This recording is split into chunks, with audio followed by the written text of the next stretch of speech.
Late game offense is the clearest indicator of who a team really is.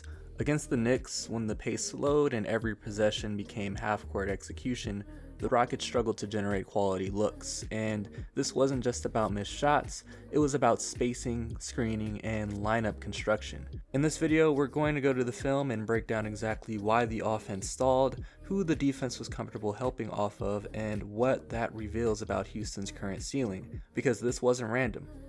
Let's get into the tape. So in this game, I think the Rockets had like a 12-point lead to start out the fourth quarter, and the Knicks went on a crazy run, and we're just going to break down the last 3.5 minutes of the Houston Rockets' beautiful offense. So I do just want to bring this back just right after seeing this right here, talking about screening, and this doesn't even really have to do much about the screen itself. It's more so about the ball handler. Now, because Thompson's handling the ball in any screen action with him as the ball handler, you can just go under the screen no matter what. The Knicks will actually do this later in the game, but here they just switch it, and Jalen Brunson is now guarding Thompson. Clear size advantage, clear athleticism advantage as well. So in space, Thompson should be unguardable for Jalen Brunson, and that's the key, in space. We have Jose Alvarado, who can cheat over off of Dorian Finney-Smith, who's shooting like 23% from three. We have Jabari Smith in the dunker spot. We have Tari Eason in the corner, who's probably the second best three-point shooter on the team, but Tari Eason is still somebody that the Knicks are going to be willing to let kill them if they have to pick anybody. But Amen's going to drive to the right here, and Jose cheats over even more, and he's able to dig down at the ball, strip it away. All hell pretty much breaks loose, and luckily for the Rockets here, they're able to get a bailout shot from Tari Eason, post fadeaway on Karl-Anthony Towns, and he knocks it down. Lucky enough for the Rockets, but the Knicks pretty much won that possession. Fast forward to another possession here, more screen and roll action, or just screen action in general. Here we have KD as the screener, and again, Thompson is the ball handler, so you can just go under the screen and Amen's not really going anywhere. That pick and roll with Amen as the ball handler is just it's not really gonna do anything. Like, KD ends up hitting the shot, but it's like, that's a shot that they could have gotten without going into pick and roll action. Thompson is he's going to have to be a lot more aggressive getting downhill and being able to beat defenders even though they go under screens. That's what Russell Westbrook was able to do a lot in OKC when he was at the peak of his athletic ability. So here's another screen. Thompson, Jose Alvarado goes under it, and it ends up turning into a KD high post up. Now the point of the screen and roll in modern NBA is to create mismatches. Whenever Thompson is the ball handler in screen and roll action, no mismatch is going to be created. So KD is still going up against one of the best perimeter defenders, one of the best defenders in the entire league in OG Anunoby. Now, pay attention to what Thompson is doing here. He's kind of in no man's land. He's kind of serving as an extra defender on KD. I think he's trying to get to this dunker spot, but he's being prevented by Jose Alvarado, but KD just starts going anyway. I don't know why KD didn't wait for Amen to get to a spot, but KD drives, and Jose opportunistically sees KD's head is turned and is able to strip the ball. This also happened because KD is not the best playmaker in the world. He's never had to really be that, but he doesn't see that Thompson is wide open with a clear lane to the rim, doesn't anticipate getting doubled, and the turnover happens, and KD looks directly at Thompson. And I think this turns into a layup for Jose. Yeah, he gets that bucket. I actually forgot what happens here. Oh, okay, this turns into an Alperen Sengun post-up. One of the worst things about this post-up is where the post-up is happening. This is something that, as a Lakers fan, I was pissed off at Anthony Davis for. Why is your post-up starting at the three-point line? You guys have ample time in the shot clock to generate a post-up closer to the rim, but Sengun initiates his post-up at the three-point line. Here we have Jabari Smith in the corner, Thompson in the opposite dunker spot. it's going to be hard for Sengun to get an open look at the rim, regardless of whatever move he chooses, because there's going to be immediate help from Landry Shamet. Jalen Brunson is going to take away Thompson's dunker spot catch, and Sengun hasn't really proven the ability to make a consistent cross-court pass to an open shooter in the corner.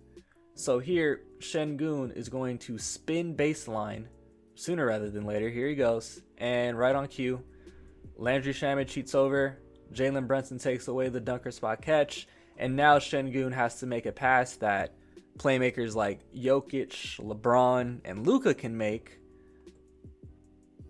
but it's not one that he can make, not at this point of his career. And also, Jose Alvarado opportunistically cheats over because this is the only pass that's available, given that Sengun is like 3 feet out of bounds right now, and it's a turnover. So the Knicks would get another bucket here, and now at this point KD's like, fuck it. let me just take over. So now we have Sengun setting the screen on OG Anunoby to get KD open. The screen wasn't that great. So you would much rather, in an ideal world, have Steven Adams setting the screen, because it's going to take out like 80% of OG Anunoby's body instead of just 40%. And KD ends up just dribbling the ball out of bounds. KD has always been at his best, and his teams have always had the most success when he's had a actual point guard that can take on responsibilities like this. So here the Rockets actually force a stop. I think this was a block shot. Yeah, good block from Sengun. Jabari gets it in the open court. And they have a 3-on-2 fast break with Jalen Brunson being the last line of defense. Ball enters KD's hands. Brunson is kind of in no man's land between KD and Amen.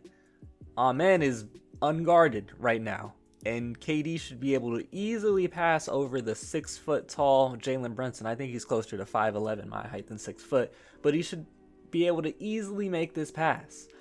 But maybe due to the lack of trust in his teammates at this point of the game, he tries to put things in his own hands, and it's another turnover from KD. That's a good drawn charge from Brunson, but that pass should have been made 99 times out of 100. So here Brunson ends up getting the 2-for-1 go-ahead bucket over Tari Eason. So now with 29 seconds to go, the Knicks are up 2. They finally take the lead in the fourth. All right, now for the third possession in a row, the ball is in the hands of KD, and he's got it coming in from the backcourt. So there's no problems with him getting the ball. He gets a pretty clean look over OG. Unfortunately, it does not fall. Offensive rebound from Tari Eason. Jabari Smith is wide open for 3. Now keep in mind, at this point of the game, Jabari Smith had hit 4 threes out of 6 or 7. I think he was the Rockets' second leading scorer. So he's feeling himself a little bit. He's got an open look here, and Jalen Brunson is the player closing out. However, look at the slightest hesitation.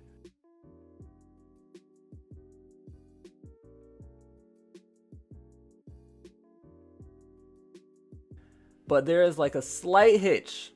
There's probably still a little bit of lack of confidence in his own shot that kind of caused that hitch.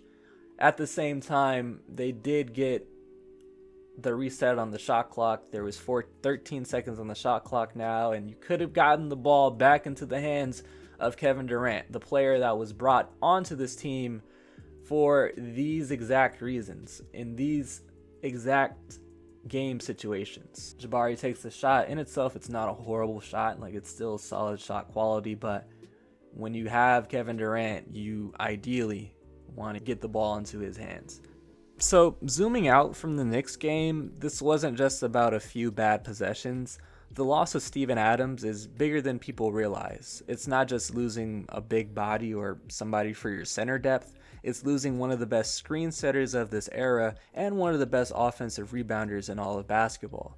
Early on in this season, Houston survived some half-court limitations because they were winning the possession battle. Extra boards, extra shot attempts, hit inefficiency. Late in games, those margins matter even more, and without Adams, they're not getting those second chances. So now you're relying purely on execution and shot making. And that's where the spacing issue shows up. Thompson isn't a three-point threat right now. Sengun isn't stretching the floor. Jabari is inconsistent. In the final 3 minutes, defenders aren't guarding potential, they're guarding probability. And right now, teams are comfortable helping off those guys and loading up on KD. So that puts Ime Udoka in a tough spot. Do you close with development pieces or do you close with spacing? Because if you're operating on the KD timeline, he needs room to work in the half court. So there might be some uncomfortable realizations about having to take out guys like Alperen, who's a non-existent three-point shooter, take out Alperen Sengun, who is a very inefficient three-point shooter, in favor of guys like Reed Shepherd, who's a proven knockdown shooter, somebody that defenses would fear, and somebody who's still getting better as a ball handler, like a primary ball handler for this team when they need it the most. And maybe having Tari Eason serve as like the small ball five, who isn't the most threatening three-point shooter, but he definitely is an efficient one compared to Sengun. And that's where the buyout market becomes interesting. A floor spacing five like Chris Boucher, someone who can pull a rim protector out of the paint, would immediately change driving lanes. A movement shooter like Eric Gordon gives you quick trigger gravity and familiarity with the system. Even a steady ball handler like Chris Paul, unlikely as that may be, or a volatile but talented option like D'Angelo Russell gives you another half-court organizer when things tighten up. None of those moves are about star power, they're about widening the floor in the final 3 minutes. And there's another layer to this. Sengun's offensive regression in January and February matters. If he's around 17 points per game on sub 47% from the field as a 7-footer taking only about 1.5 threes per game, that is a real conversation. At that size, with that shot profile, efficiency has to be a strength. If he's not stretching the floor and he's not finishing at a high rate inside, then the offensive advantage shrinks. And when that offensive value dips, you have to weigh it against what you're giving up defensively with him on the court. But this also brings us to the bigger question. Fred VanVleet will be coming back next season, and that will help, no doubt. But is that enough to offset the offensive limitations of your young core? Do you trust Amen and Sengun to make the necessary shooting leap fast enough? Or are you eventually looking at a trade to bring in a cleaner fit next to KD while he's still an elite scorer? It's a tough call, but it'll get clearer based on how this team closes this season and what their offense looks like in the postseason. Because if the floor keeps shrinking in clutch time, the front office might have to make a decision that shifts the entire direction of this team. If you enjoy this kind of film-heavy team analysis, I'm going to start doing more of these moving forward, really slowing the game down and digging into what's structurally happening on the floor. I've got another video on the screen for you, completely random, but if you like basketball conversations like this, you'll probably enjoy that one too. Appreciate you for watching. Leave a like if you enjoyed, subscribe if you're new. Other than that, I'll catch y'all on the next one.